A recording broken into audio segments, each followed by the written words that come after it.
The streets of Kosovo's capital, Pristina, have the hustle and bustle of any small city.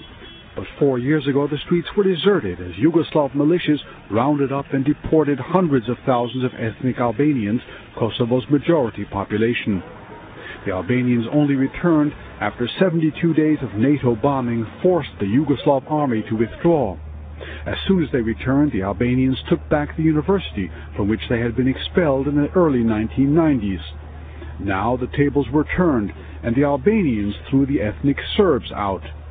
However, they couldn't do much about a half-finished Serbian Orthodox church on the university grounds. Ethnic Albanian officials made public statements under United Nations pressure saying the Serbs were welcome back to the university, but most ethnic Albanians wanted nothing to do with the Serbs.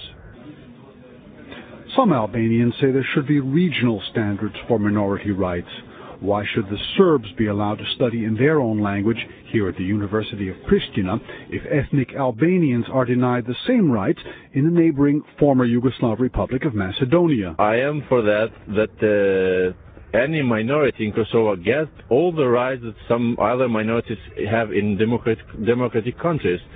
Besides, many ethnic Albanian students and professors are still bitter after seeing friends and relatives killed by the Serbian security forces. They're also angry about the hardships they endured for the 8 years before NATO's intervention, when they had to hold classes in private homes and garages. Ethnic Serbs had the university to themselves during that time, and many ethnic Albanians feel their Serb colleagues betrayed them.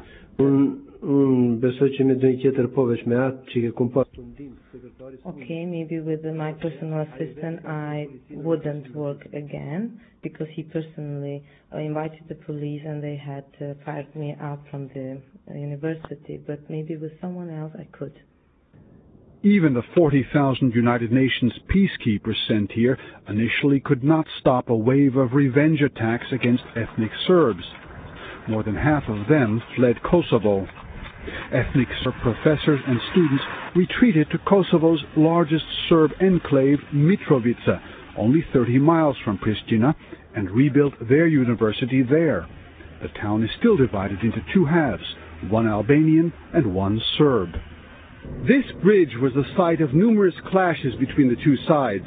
One of the main issues was the ultimately unsuccessful demand by the ethnic Albanians for the return of a large hospital and a mining school located in the Serbian northern half of the city.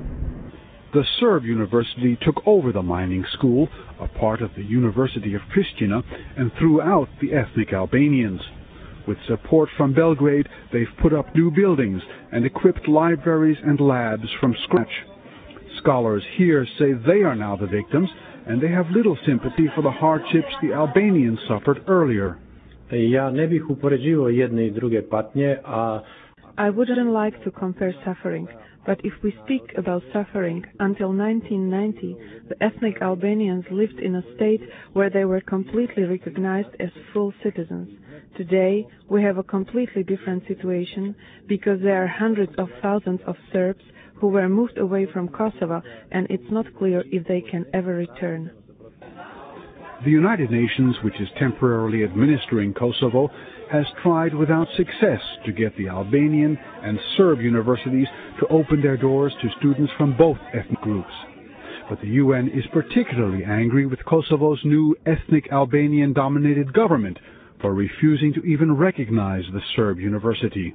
Ne mendojmë që prapa këtij ka projekte politike, domethënë ku The reason or the danger that we find is that such university is a political project which comes from the government of Serbia, and we do not agree to have one ethnic university which is spread only in the parts where Serbs live. Kosovo's education minister is apparently less bothered by the other university here in Pristina, which caters only to Albanians. Western educators who are helping Kosovo say eventual reconciliation will depend on the province's young people.